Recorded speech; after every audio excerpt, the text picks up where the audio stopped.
দর্শক, সংস্কারের প্রাসঙ্গিক ভাবনা অনুষ্ঠানে আপনাদের স্বাগত। রাজধানী টেলিভিশনের এই নিয়মিত আয়োজনের সঙ্গে আছি আমি হাসিবা ইসলাম স্বর্ণী। শুরুতেই অনুষ্ঠানটি সম্পর্কে আপনাদের একটু ধারণা দিতে চাই। আপনারা জানেন যে রাষ্ট্র ব্যবস্থা এখন অনেক বড় বড় সংস্কারের কাজ চলছে, কিন্তু আমরা এই অনুষ্ঠানের মাধ্যমে তুলে ধরতে চাই ছোট ছোট কিছু সংস্কারের কথা, যেগুলো মূলত সাধারণ বা প্রান্তিক মানুষের ভাবনা থেকে পাওয়া। এগুলো আমলে নিলে হয়তো কিছুটা হলেও ইতিবাচক পরিবর্তন আসবে নাগরিক জীবনে। আজকে আমরা আলোচনা করব 1980 সালের পাবলিক পরীক্ষা আইন ও এর বাস্তবতার নানা দিক নিয়ে। এ বিষয়ে কথা বলার জন্য আমাদের সঙ্গে স্টুডিওতে উপস্থিত রয়েছেন সুপ্রিম কোর্টের বিশিষ্ট আইনজীবী ব্যারিস্টার মনিরুজ্জামান মনির। ব্যারিস্টার মনির, আপনাকে স্বাগতম। ধন্যবাদ আপনাকে। দর্শক, শুরুতেই চলুন আমরা একটি ভিডিও ক্লিপ দেখে আসি। ঘটনাটি সঙ্গত কারণে দেশের মানুষের হৃদয় ছুঁয়েছে। ঘটনাটি ঘটেছে গত 26 জুন এইচএসসি পরীক্ষা শুরুর দিনে সরকারি বাংলা কলেজ, মিরপুর বাংলা কলেজের সামনে। মায়ের স্ট্রোকের কারণে প্রায় 1.5 ঘন্টা পরে পরীক্ষার্থী আনিশা আহমেদ পরীক্ষা কেন্দ্রে উপস্থিত হন। কিন্তু আমাদের রুলসে নাই, আমরা এখন ওকে পরীক্ষা দিতে বসাতে পারি না। ব্যারিস্টার মনির, আমি আসলে ভিডিওর প্রেক্ষিতেই আপনার কাছে আসছি।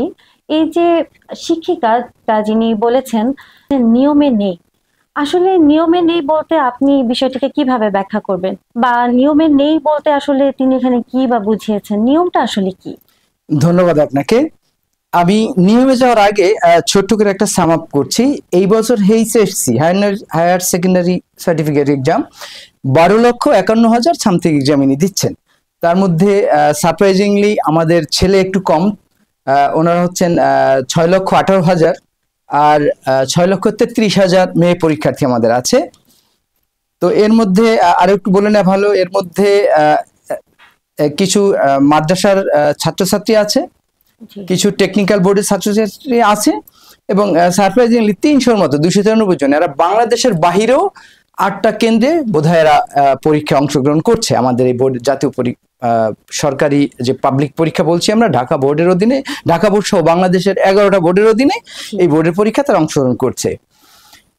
এই পরীক্ষা নিয়ন্ত্রণ আইনের অধীনে পরীক্ষা নিয়ন্ত্রক কর্তৃপক্ষ, সাধারণত বোর্ড, এই বোর্ড কিছু পলিসি গ্রহণ করে থাকে। আপনি জানেন প্রত্যেক আইনের অধীনেই কর্তৃপক্ষকে, যেই কর্তৃপক্ষের জন্য আইনটা করা হয়, ওই কর্তৃপক্ষের কিছু পলিসি, গাইডলাইন্স, রুলস তৈরি করার সুযোগ থাকে, ম্যাক্সিমাম আইনেই আছে।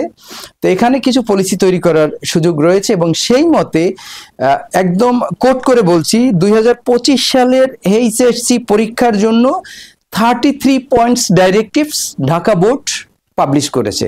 33 পয়েন্টের নির্দেশনাবলী, যাহা অবশ্য পালনীয় এবং পালন না করাটা শাস্তিযোগ্য বা দণ্ডনীয়। তো সেখানে উল্লেখযোগ্য কয়েকটার মধ্যে একটা হচ্ছে যে প্রত্যেক পরীক্ষার্থীকে পরীক্ষা কেন্দ্রে পরীক্ষার সময়ে, নির্ধারিত যে সময় পরীক্ষা হবে তার 30 মিনিট আগে পৌঁছাতে হবে। তো এই 30 মিনিট আগে নিয়েই আপনি যেই ভিডিও ক্লিপটা দেখালেন আনিসা আহমেদ, তো ওনার উনি 30 মিনিট আগে তো পৌঁছানেনি, বরং উনি বোধহয় 1 থেকে 1.5 ঘন্টা পরে উনি পৌঁছেছেন। এখানে একটু বলেন এই আবশ্যকতা কেন রয়েছে 30 মিনিটের। প্রত্যেক পরীক্ষা কেন্দ্রে একজন ইনভিজিলেটরের দায়িত্বে 20 জনকে, বর্তমান রুলসে 20 জনকে তার অ্যাডমিট কার্ড চেক, তার যিনি পরীক্ষার্থী তার সত্যিকারের আইডেন্টিটি চেক, তারপর উত্তরপত্র পেয়েছে কিনা, এই সবগুলো চেক করার জন্য দেওয়া হয়। তো সেখানে একটা রুমে সাধারণত 2 জন ইনভিজিলেটর দেওয়া হয়, মানে 40 জন বা তার চেয়ে কম পরীক্ষার্থী থাকবে। তো এইটা চেক করার এই আধা ঘন্টা এই সময়টা করে নেয়। তারপর পরীক্ষা শুরু হওয়ার আধা ঘন্টার পরে আর কাউকে অ্যালাউ করা হয় না। এই আধা ঘন্টা আবার রাখা হয়েছে, উল্লেখ করা আছে বোর্ডের রুলসে, যে রাস্তায় কোনো অ্যাক্সিডেন্ট হয়ে যেতে পারে, পৌঁছাতে দেরি করতে পারে, কোনো ইলনেস হতে পারে, অথবা আরেকটা বলা আছে যে ন্যাচারাল কোনো কজ যদি হয়। এই 3টা কারণে সাধারণত তারা বিবেচনা রেখেছে। তো এই 3টা কারণ বিবেচনা রাখলে, আপনি একটু বলে রাখি, ঢাকা বিশ্ববিদ্যালয় এবং বুয়েটে সেখানে বলা আছে 15 মিনিট আগে পৌঁছতে হবে, 15 মিনিটের পরে পৌঁছানো যাবে না, এবং বুয়েটে একটা কথা পরিষ্কার করে বলা আছে, এবং ঢাকা বিশ্ববিদ্যালয়ে, যে no entry will be permitted after 15 minutes. But Dhaka বোর্ডের যেই পলিসি নিয়ে এখন আপনি আমাকে কথা বলতে বলছেন, যেই পলিসির টাচ করেছে এই আনিসার পরীক্ষা না দেওয়ার যেই ইস্যুতে, সেখানে আধা ঘন্টার কথা বলা আছে, কিন্তু এই আধা ঘন্টার পরে পৌঁছলে যে নেওয়া যাবে না, স্ট্রিক্টলি কোনো নাই, নিষেধাজ্ঞা বা প্রিভেনশন নাই। যাক, তবু টিচাররা এবং ওই দায়িত্বপ্রাপ্ত কর্মকর্তা, দায়িত্বপ্রাপ্ত পরীক্ষা নিয়ন্ত্রক কর্তৃপক্ষ ওনাকে ওই দিন ঢুকতে দেননি। এটা it touches all the people, it touches all the people who are concerned with education. তো যেই কারণে সমস্ত পেশা, সমস্ত দেশবাসী যারা শিক্ষা ব্যবস্থা নিয়ে মোটামুটিভাবে চিন্তিত, জানে বা শিক্ষিত, প্রত্যেকে টাচ করেছে। সেই ক্ষেত্রে এটা আমি এটা সত্যতা অসত্যতা, বৈধতা অবৈধতা বলবো না, বাট এটা খুব নিন্দনীয় একটা ভাইব তৈরি করেছে সারা দেশব্যাপী। প্রসঙ্গত আসলে আপনার মানে কথার প্রসঙ্গে আমি আসলে একটু বলতে চাচ্ছি যে জনাব মুনির, আমাদের তো আমরা ইতিমধ্যে জেনেছি যে আমাদের যিনি মাননীয় শিক্ষা উপদেষ্টা আছেন অধ্যাপক চৌধুরী রফিকুল আবরার, তিনি বলেছেন কিন্তু যে মানবিক বিবেচনায় এটা দেখা হচ্ছে এখন, ঠিক আছে। তো পাবলিক পরীক্ষা গ্রহণ সংক্রান্ত যে আইন ও বিধির আলোকে কিন্তু এটা সমাধানের একটা চেষ্টাও চলছে, তিনি এটা বিবৃতিতে জানিয়েছেন। কিন্তু এই পরীক্ষা থেকে কিন্তু তিনি এটাও জানিয়েছেন যে উদ্বিগ্ন না হওয়ার জন্য তিনি আহ্বান জানিয়েছেন যে উদ্বিগ্ন হওয়া যাবে না। এটা তো আসলে একটা মিডিয়ায় খুব আলোচনায় চলে এসেছিল, এবং আমরা কিন্তু সারা মানে দেশ কিন্তু একটা সোশ্যাল মিডিয়ার কল্যাণে বলুন এটা কিন্তু আসলে খুবই আলোচিত একটা খবর ছিল। কিন্তু প্রশ্ন হচ্ছে, এই ঘটনার বাইরেও কিন্তু এরকম ছোট ছোট আরো অনেক ঘটনা আছে যে অন্যান্য কেন্দ্রে যেটা হয়েছে যে তারা সঙ্গত কারণেই কিন্তু পরীক্ষা কেন্দ্রে পৌঁছাতে পারেনি, ঠিক আছে। তো হতে পারে এটা তাদের এই কারণগুলো খুবই সঙ্গত। তো এই ব্যাপারটাকে আসলে কিভাবে দেখছেন? আনিসার ঘটনাটাকে, এটা একটা ডেডলক, আমি লিগ্যাল পয়েন্ট অফ ভিউ থেকে এটা একটা ডেডলক। আর ওই শিক্ষা উপদেষ্টা মহোদয় যেটা বলছেন মানবিক কারণের বাইরে একটা কারণ আছে, আমি একটু ব্যাখ্যা করে বলছি একটু পরে। তো এটা ডেডলক, এই ডেডলকটা আনিসা লাকিলি আমার বাংলাদেশের চোখে আঙ্গুল দিয়ে দেখিয়েছেন। শি হ্যাজ বিন ভিক্টিমাইজড যদিও, বাট এটা পরিবর্তন প্রয়োজন। কোথায় প্রয়োজন? যিনি মানবিক কজ বলেছেন, বেসিক্যালি মানবিকের বাইরে একটু আছে। জি, এই নিয়ে আমরা আলোচনা আবারও করব, আরো আলোচনা আমরা সামনে করব। আমরা একটু ছোট্ট বিরতিতে আসছি। দর্শক, আমরা চলে যাচ্ছি ছোট্ট একটি বিরতিতে। বিরতির পর আমরা এসে আবার আলোচনায় ফিরব, সঙ্গেই থাকুন।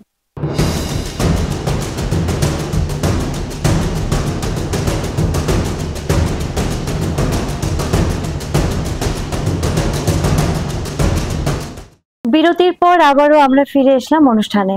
আমরা আলোচনা করছিলাম বাকিদের কি হবে। চলুন দর্শক, আমরা দেখিনি ছোট্ট একটি ভিডিও এ প্রসঙ্গে। গত 23 তারিখে আসার পর আমি জানতে পারি আমার অ্যাডমিট আসে নাই, তা ওনারা বলে নাই, ওনারা আমার ফ্যামিলিকেও জানায় নাই, কোনোভাবে পাইনি। আমি কালকে বোর্ডে গেছি, ওর সাথেই গেছি আমাকে সেম, আমি কোনোভাবে এক্সাম দিতে পারতেছি না।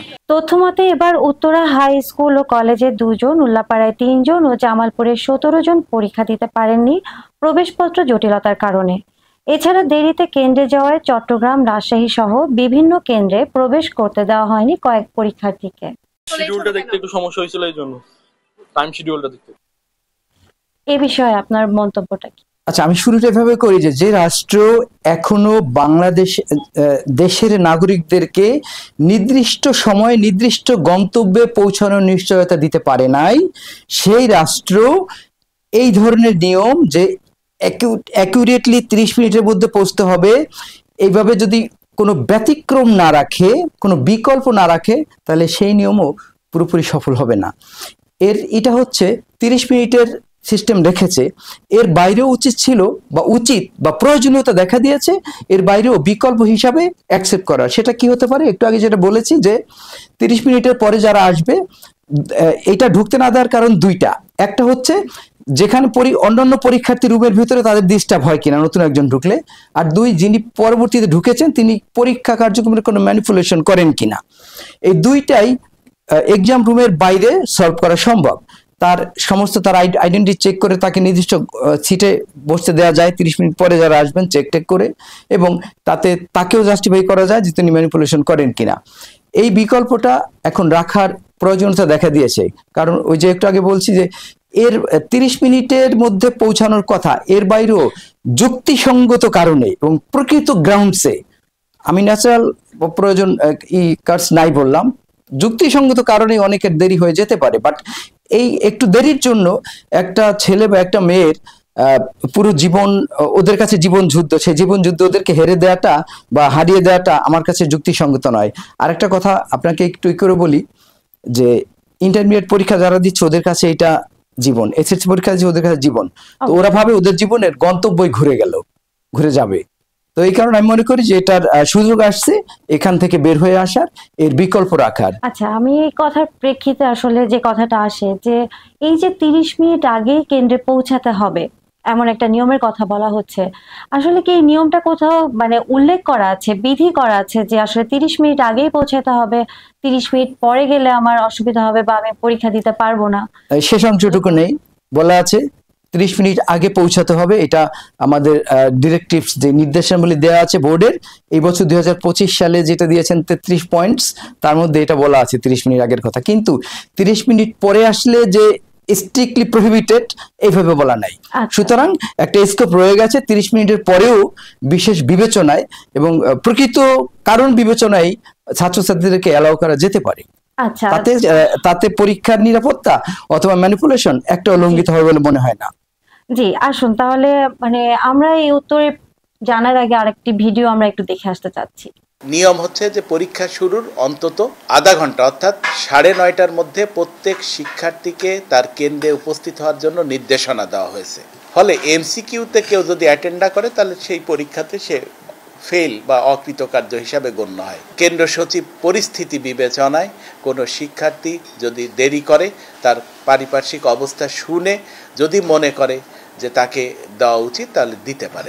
ভিডিওতে আসলে আমরা যেটা দেখতে পাচ্ছি, উনি বলছেন কিন্তু স্ট্রিক্টলি একদম 30 মিনিটের কথা এখানে উল্লেখ করে দিয়েছেন, কিন্তু এই যে 30 মিনিট যে একদম বেঁধে দিচ্ছেন, বেঁধে ধরা একটা নিয়ম করছেন, এই নিয়মের ব্যাপারেই আসলে জানতে চাচ্ছি যে এরকমই কি বেঁধে ধরা নিয়মটা, বাধা ধরা নিয়মটা কি আছে কিনা যে 30 মিনিট আগে? আর একটি বিষয়, এর থেকে বের হওয়ার যে উপায়টা কি? বা আমার 1.5 ঘন্টা পরীক্ষার সময় আমার 3 ঘন্টা, আমি কি 1.5 ঘন্টার মধ্যে আমার পরীক্ষা শেষ হয়ে গেলে আমি কি কেন্দ্র থেকে চলে আসতে পারবো কিনা? চমৎকার একটা ইস্যু আপনি প্রশ্নের মধ্যে দিয়েছেন। হ্যাঁ, 30 মিনিটের বাধ্যবাধকতা আছে, থাকার পরে এখান থেকে বের হয়ে আসার কিছু ওয়ে আউট আছে এবং সেটা যুক্তিসঙ্গত কারণে। কোন একটা স্টুডেন্ট সে 3 ঘন্টা পরীক্ষা বা 4 ঘন্টা পরীক্ষা যেটা হয়, সে 3 ঘন্টায় কিংবা 2 ঘন্টায় যদি সাফিসিয়েন্টলি আনসার করে চলে আসতে পারে, he should be permitted to enter after 1 hour. কারণ কারো লিখতে দেরি হতে পারে, কারো প্রিপারেশন খুব ভালো, কারো প্রিপারেশন খারাপ, এসব বিবেচনায় কার কতক্ষণ লিখতে লাগবে এটা আগে থেকেই অ্যাসেস করা যাবে না। সেই কারণে অন্তত প্রত্যেক ছাত্রছাত্রীদের এইটা অ্যাক্সেসটা রাখা উচিত, যদি সে যুক্তিসঙ্গত কারণ দেখাতে পারে যে তার এই কারণে দেরি হয়েছে, কারণ এই কারণে তার ভবিষ্যৎকে আটকে দেওয়া ঠিক না। ইভেন এমন আরো একটা কারণ আছে, ধরেন আপনি সে অর্ধেক সময় পেয়েছে, অর্ধেক সে বাইরে নষ্ট করেছে কোনো না কোনো কারণে, যুক্তিসঙ্গতই, বাট এই অর্ধেক সময় সে যদি পাস মার্ক পায়, সে তো এই ব্যারিয়ারটা পার হয়ে গেল। সে ফার্স্ট না হোক, সেকেন্ড না হোক, সে তো ব্যারিয়ারটা পার হয়ে গেল, তাকে একটা তার জীবন থেকে একটা ইয়ার তো আপনি নষ্ট করতে পারবেন না। এখানে আমার একটু জানতে চাওয়া যে 3 ঘন্টা যে পরীক্ষার্থীর জন্য সময় দেওয়া হচ্ছে, বোর্ড থেকে তো 3 ঘন্টা সময় দেওয়া হয়, এখন এই 3 ঘন্টা তো পরীক্ষার্থীরই সময়, এটা তো আসলে অন্য কেউ এখানে ইউজ করতে পারছে না, ব্যবহার করতে পারছে না। এখন আমার 3 ঘন্টা, আমি তো চাইলে 2 ঘন্টা পরে এসে 1 ঘন্টা পরীক্ষাতে আমি পাস করতেও পারি। সেখানে জি, তো বাধ্যবাধকতা তো সেখানে আসলে থাকার কথা না, বা আপনি এখানে কিভাবে দেখছেন? আমি এটাকে অবশ্যই একটা হার্ডশিপ হিসেবে দেখছি। বর্তমান যে নিয়মটা আছে, আমি ফ্লেক্সিবিলিটির পক্ষে, কারণ প্রত্যেকটা ছাত্রের লেখার গুণগত মান, এক্সাম 3 ঘন্টায় শেষ করার গুণগত মান একরকম না, কেউ 2 ঘন্টায় শেষ করতে পারে, কেউ 3 ঘন্টায় শেষ নাও করতে পারে। সুতরাং কেউ যদি কনফিডেন্ট থাকে যে ইয়েস আমি একাই পরীক্ষায় বসবো এবং আই এম কনফিডেন্ট যে আমি বাকি সময় আমি পাস করে বের হয়ে চলে আসবো, হি should be given the opportunity. খুব ভালো বলেছেন। আসলে আমাদেরও কিন্তু চাওয়া এটা যে আমরা আমাদের সময়টাকে এভাবে আমরা ইউটিলাইজ করতে পারি। আচ্ছা, এখানে আসলে আমরা দেখেছি কিন্তু যে প্রতি বছরই এরকম কিছু ঘটনা ঘটছে। কিছু আছে গাফিলতির কারণে ঘটছে, কিছু আছে খুবই সঙ্গত কারণে পৌঁছাতে পারছে না। এরকম ঘটনা কিন্তু প্রতি বছরই ঘটছে, কিন্তু নানা জটিলতা আটকে যে তাদের সময় নষ্ট হচ্ছে। এখন মানে এই যে পরীক্ষার যে নীতি নির্ধারণ করছে বোর্ড, এগুলাতে তো বোর্ডের নিশ্চয়ই কিছু একটা নীতি নির্দেশনা থাকে শৃঙ্খলার জন্য, এটাও তো ঠিক, তাই না? তো সেক্ষেত্রে আসলে এই যে আইনের কঠোরতাকে একটু শিথিল করে এই বিশৃঙ্খলাটাকে ঠেকানোর জন্য আরো কি আসলে কোনো পদক্ষেপ নেওয়া যায় কিনা? না, এই বিশৃঙ্খলার জন্য এটা নিচ্ছে বেসিক্যালি ওইটা না, এই যে এক্সাম হলের স্মুথলি এক্সামটা যাতে হয় নাইস একটা এনভায়রনমেন্টে, শুধু যেই ছাত্ররা পরে আসছে তাকে সুযোগ দেওয়াটাই মুখ্য উদ্দেশ্য হচ্ছে রুমের ভিতরে যে অসংখ্য ছাত্রছাত্রী পরীক্ষা দেবে তাদের যাতে এক বিন্দু ডিস্টার্ব না হয়। তো এগুলোর জন্য একটু আগে আমি বলেছি যে লেটে যারা আসবে তাদের জন্য আলাদা অ্যারেঞ্জমেন্ট রেখে, প্রয়োজনে তাদের জন্য পেনালাইজ কোনো দেওয়া যেতে পারে, আলাদা অ্যারেঞ্জমেন্ট রেখে তাদের চেক করে তাদের আইডেন্টিফিকেশন প্রপারলি সার্ভ করে কাগজপত্র দেখে তাদেরকে আস্তে করে তাদের এক্সাম হলে ঢুকানো যেতে পারে। সেই ক্ষেত্রে তার নিজের পরীক্ষাটাও দেওয়া হলো আর অন্যদের ডিস্টার্ব হলো না। তবে এই রিজিডনেস থেকে, এই হার্ডশিপ থেকে বের হয়ে আসা উচিত। কারণ হচ্ছে পরীক্ষার সময়টা কেবল ছাত্রছাত্রীর, তারা 3 ঘন্টায় পরীক্ষা দিয়ে নিজের মতো করে লিখবে। আর আপনি যেটা বলতে একটু আগে আমাকে বললেন যে অবহেলা করেই হোক, আই ডোন্ট বিলিভ যে কোনো ছাত্রছাত্রী নিজের টাকায় ফর্ম ফিল আপ করে সারা বছর ধরে পড়ে সে অবহেলা ইচ্ছা করে দেরিতে আসবে, এটা আমি বিশ্বাস করতে চাই না। কেউ হয়তো আসতে পারে, বাট আমরা জেনারেলি ধরবো না। হ্যাঁ, অনেক সময় দেখা যাচ্ছে যে শিক্ষকদের, যে যেমন আমরা একটা ভিডিও ক্লিপে দেখেছি যে শিক্ষকদের গাফিলতি কথায় বলা হচ্ছে যে প্রবেশপত্র পায়নি। এগুলো তো বৈধ কারণ, এগুলো অবশ্যই শিক্ষকদের তাকে ইন্ডেমনিফাই করা উচিত। ওই ছাত্রকে পরীক্ষার সময় চলে গেলে বিশেষ ব্যবস্থায় তাকে তার 3 ঘন্টা সময় থেকে যেন সে কম না পায়। কোনো শিক্ষক বা অন্য কোনো আইনি জটিলতা বা অন্য কোনো নিয়ন্ত্রণ কর্তৃপক্ষের কোনো জটিলতার কারণে কোনো ছাত্রছাত্রী যদি কোনোভাবে 2-1 মিনিট বা সামান্যতম হ্যাচেল হয়, ওই সময় মানসিকভাবে ছাত্রছাত্রীদেরকে ইন্ডিমনিফাই করা উচিত, মানসিকভাবে সাহস শক্তি দেওয়া উচিত এবং সময়ের দিক থেকেও প্রত্যেকটা ছাত্রছাত্রীকে এডুকেশন পরীক্ষা কেন্দ্র বা কর্তৃপক্ষের উচিত হচ্ছে ইন্ডিমনিফাই করা, কোনো সময় থেকে তারা যাতে অবিচারের মুখোমুখি না হয় সময় এবং মানসিক অস্থিরতার দিক থেকে। অবশ্যই এই প্রসঙ্গে আসলে আরেকটা কথা যেটা উঠে আসছে যে উন্নত বিশ্বে আসলে শিক্ষা ব্যবস্থা কিভাবে চলছে, এ বিষয়ে আপনাকে আমি একটু বলি, ছোট করে বলি। সেটা হচ্ছে আমাদের পরীক্ষায় 2টা part, MCQ multiple choice question আর হচ্ছে সিকিউ ক্রিয়েটিভ কোশ্চেন্স। এই ক্রিয়েটিভ কোশ্চেন্স বলতে আমাদের যা আছে তা হচ্ছে মুখস্থর পার্টটাই, বেসিক্যালি সত্যিকারের ক্রিয়েটিভ এর সমালোচনা করেই বলবো ততটা নাই। উন্নত বিশ্বে creative questions are dealt by open book exam. আমাদের অত সাহস নেই, আমাদের ওই পরিবেশ পরিস্থিতি শিক্ষা ব্যবস্থা আমরা নিয়ে যেতে পারিনি ওই পর্যায়ে যেখানে গেলে ওপেন বুক এক্সামে দেব। সুতরাং শিক্ষা ব্যবস্থায় এই নিয়মের শিথিলতা তৈরি করে, এই রিজিডনেস পরিহার করে ছাত্রছাত্রীদেরকে বরং কনফিডেন্সের সাথে সামনে আগায় দেওয়া উচিত উন্নত বিশ্বের মতো, যে প্রয়োজনে ওপেন বুক এক্সাম দাও, তারপরে নির্দিষ্ট সময় দিয়ে চলে যাও। ইভেন উন্নত বিশ্বে এটাও দেখেছি, আমি পড়াশোনা করে আসছি, আমি আরো কোথাও দেখেছি যে প্রশ্ন দিয়ে তো 2-1 দিন আগে প্রশ্ন দিয়ে হয়েছে, 2 দিন পরে আমরা সেই এক্সাম শিট জমা দিয়ে আসতাম। This is the creative answers, creative type of exams. So আমাদের বোধহয় ওই সময় এসেছে উন্নত বিশ্বের সাথে তাল মেলাতে এই ক্রিয়েটিভ দিকে আমাদের যেতে হবে। এখানে পুনরায় আমাদের যা আছে সমালোচনার যে বিষয়গুলো আছে, এই পদ্ধতিগত যে হার্ডশিপ আছে এইটা, এবং ওই শিক্ষা প্রদানের যত বিষয়গুলো আছে এইগুলোকে সামনে আবার প্রমোট করে আমাদের ওই রিজিডনেস কমায় বরং আমাদের উন্নত বিশ্বের দিকে যেতে হবে, যাওয়ার সময় এসেছে। আচ্ছা, সেটা তো অবশ্যই, এবং আমরা কিন্তু ওই বিষয়টা অনুকরণ করতে পারি, তাই না? আমরা কিন্তু এই বিষয়টাকে আনতে পারি সামনে যে উন্নত বিশ্বে কিভাবে শিক্ষা ব্যবস্থাটা তারা এগিয়ে নিয়ে গেছে এবং সেখানে কিন্তু মেধাবী তৈরি হচ্ছে, মেধাবীদের মাধ্যমেই কিন্তু দেশটা এগিয়ে যাচ্ছে, তাই না? আমরা তো এটা অবশ্যই আশা করতে পারি। অবশ্যই আশা করতে পারি। আমরা যেই শিক্ষা ব্যবস্থার ঘোড়ার কোলে আটকে আছি, এখানে বেসিক্যালি আমি একটু বলবো, মানে সত্যিকার ভাবে সমালোচনা করবো যে আমরা কেবল কেরানি তৈরি করার শিক্ষা ব্যবস্থায় আমরা আছি, আমরা ক্রিয়েটিভ স্টুডেন্ট তৈরি করার জন্য নাই।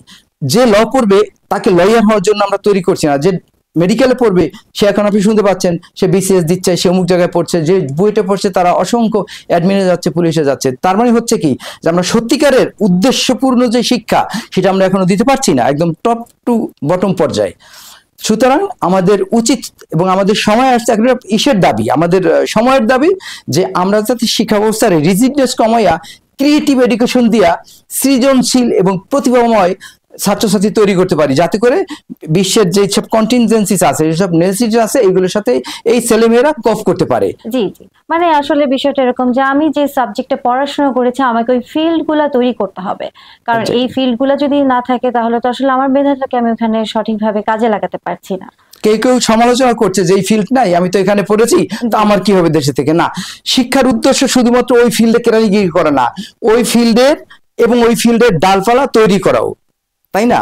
সুতরাং যেই ছেলে বলবে, আমি এটা সমালোচনা করবো, ব্রেন ড্রেনকে আমি ডিসকারেজ করে বলছি যে যেই ছেলে বলে যেখানে এটা পড়েছি এই তো ভালো ফিল্ড নাই, ফিল্ড তৈরি করা ওই একটা স্টুডেন্টের দায়িত্ব। শুধু তৈরি করা ফিল্ডে চাকরি করা না, তৈরি করা ফিল্ডে গিয়ে কাজ করা না, কাজের সুযোগ তৈরি করা, ওই ফিল্ডে তার সংশ্লিষ্ট ফিল্ডে কাজের সুযোগ তৈরি করা, এবং সংশ্লিষ্ট ফিল্ডটি এই দেশের সাথে কোপ করে মানে প্রোডাক্টিভ ওয়েতে তৈরি করাও একটা ছাত্রছাত্রীর দায়িত্বের পর্যায়ে পড়ে। সুতরাং ওই আমরা ওই পিছনে ফিরে আসার কোনোটাই আমরা শুনতে চাই না।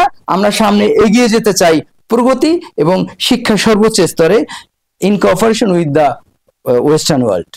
অবশ্যই আমরা অবশ্যই এটা প্রত্যাশা রাখি যেন আমরা এটা এইভাবে এগিয়ে যাব। তবে আরেকটি বিষয় আসলে এখানে উঠে আসে যে আমরা উন্নত বিশ্বে কিছু পরীক্ষার সিস্টেম আমরা দেখি, মানে পরীক্ষার যেটা হয় যে হয়তো আমার সাবজেক্ট 10টা, কিন্তু আমি কোনো কারণে এই বছর আমি 8টা পরীক্ষায় অংশগ্রহণ করতে পেরেছি, 2টা পরীক্ষায় অংশগ্রহণ করতে পারিনি, তখন কিন্তু ওরা পরবর্তীতে ওই 2টা পরীক্ষা আবার রিটেক দিতে পারছে।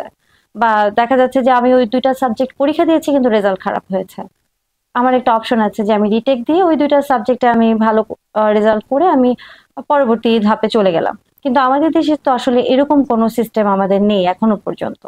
তো এটা আসলে কিভাবে দেখছেন, বা এটা আনা কোনোভাবে পসিবল কিনা? এটা আমাদের বর্তমান শিক্ষা ব্যবস্থা বা বর্তমান পদ্ধতির এটা একটা রোগ। কারণ ধরুন 3টা 5টা এক একটা ইয়ারে সাবজেক্ট থাকতে পারে, একটাই খারাপ করলে ইয়ারটা নষ্ট না করে ওইটা রিটেক বা রিসিট দেওয়ার সুযোগ সুবিধা উন্নত বিশ্বে অনেক আছে। ইভেন আমি ল পড়েছি, সেখানেই আছে, সেখানেই ছিল, আমাদের যাতে একটা ইয়ার নষ্ট না হয় ওইটাকে আমরা দিতে পারতাম। এটা রাখার আবশ্যকতা হচ্ছে সময়ের সাথে সাথে একটা ছাত্রছাত্রীকে যাতে পিছনে টেনে না রাখা হয়। সে যদি প্রথম বছর সে কোনো না কোনো যৌক্তিক কোনো কারণে সে লোড দিতে পারেনি, একটা সাবজেক্ট বা 2টা সাবজেক্ট খারাপ হলে পরবর্তী সময় তাকে ওই সাবজেক্ট লোড সহ কারেন্ট ইয়ার প্লাস ওই পেছনের 2-1টা এটা তাকে দেওয়া উচিত, এই কারণে যাতে করে সে তার নিজের যে পিছনে যে সে করতে পারে নাই এটা ফিল করে সে যাতে সামনে আরো বেশি লোড নেওয়ার ক্ষমতা তৈরি করতে পারে। শিক্ষার উদ্দেশ্যই সক্ষমতা তৈরি করা। আমরা শিক্ষার উদ্দেশ্যে দেখেন সক্ষমতা তৈরি করা। এক দায়িত্ব তো মানুষ তৈরি করে না, দায়িত্ব হচ্ছে উপরওয়ালা থেকে বা ন্যাচারালি দায়িত্ব অর্পিত হয়। আপনিও জানতেন না আপনার কি দায়িত্ব পড়বে। সুতরাং যখন যেখানে যে শিখছেন বা আমরা শিখছি ওই স্তরে সক্ষমতা তৈরি করার হচ্ছে আমাদের দায়িত্ব, অটোমেটিক্যালি দায়িত্ব ডিভাইনলি আমাদের উপরে চলে আসবে। সুতরাং এটা ইয়ার লস, আমরা এই সুযোগটা না রেখে আমরা অনেক ছাত্রছাত্রীদেরকে ইয়ার লস করাচ্ছি। ইয়ার লস করানোর পরে তার আত্মবিশ্বাস ভেঙে যাচ্ছে, অনেকের শিক্ষা জীবন থেকে ঝরেও যাচ্ছে অনেক ছাত্রছাত্রী। সুতরাং এই ব্যবস্থা রাখা উচিত। এখানে এটা ফ্লেক্সিবিলিটি, অ্যাফোর্ডেবিলিটি এবং এটা একটা opportunity in competition of education, এই ব্যবস্থাগুলো আনা উচিত। এইটা সহ আরো কিছু ব্যবস্থা আনা উচিত যাতে করে কোনো ছেলের বা কোনো মেয়ের যাতে ওই জীবন থেকে শিক্ষা ঝরে না যায়। হ্যাঁ, আসলে আমরা তো আমাদের কাছে কিন্তু এই বোর্ড পরীক্ষাগুলো, এসএসসি পরীক্ষা, এইচএসসি পরীক্ষা বা এই যে অনার্স লেভেলের পরীক্ষাগুলো রিটেক এখন নেওয়া যায়। এখন কিছু কিছু জায়গায় কিন্তু আছে যে সেমিস্টার আমি এটা দিতে পারছি না, ভালো হয়নি, পরের সেমিস্টারে আমি রিটেক নিচ্ছি। কিন্তু এই যে বোর্ড পরীক্ষা, এইচএসসি পর্যন্ত যে পরীক্ষাগুলো আছে এইগুলা কিন্তু আসলে এখনো ওই পদ্ধতিটা আসেনি। এখন দেখা যাচ্ছে যে খুবই স্বাভাবিক যে একজন মানুষ যদি পরীক্ষা দিতে না পারে কোনো কারণে, সে তো ভেবেই নিচ্ছে যে আমার জীবন থেকে শিক্ষা জীবনের একটা বছর লস হয়ে গেল। তো পরবর্তীতে দেখা যাচ্ছে মানসিক ভাবেও কিন্তু সে ভেঙে পড়ছে। পরবর্তী বছরে সে আবার যখন পুরো পরীক্ষায় পড়ছে, একটা মানবিক বিপর্যয় তার জন্য। তো আসলে এই বিষয়টা থেকে বের হয়ে আসার জন্য যে সার্বিক চিন্তা ভাবনা, এ ব্যাপারে যদি কিছু বলতেন। যে দেখেন, আমরা জেনারেলি 5 আর 8-এ যাই পরীক্ষা দেই না কেন, আমরা এসএসসিতে সেকেন্ডারি স্কুল সার্টিফিকেটে আমরা জীবনে প্রথম পাবলিক পরীক্ষায় বসি। এই পরীক্ষাটা প্রত্যেকটা ছাত্রছাত্রীর কাছে সেন্সিটিভ, ইন্টারমিডিয়েটও। বাট বোর্ডের অনেক ছাত্রছাত্রী বোর্ডের ক্যাপাসিটির বাইরে গিয়ে এত বিশাল সংখ্যক ছাত্রছাত্রীদেরকে অ্যাকোমোডেট করতে হয়।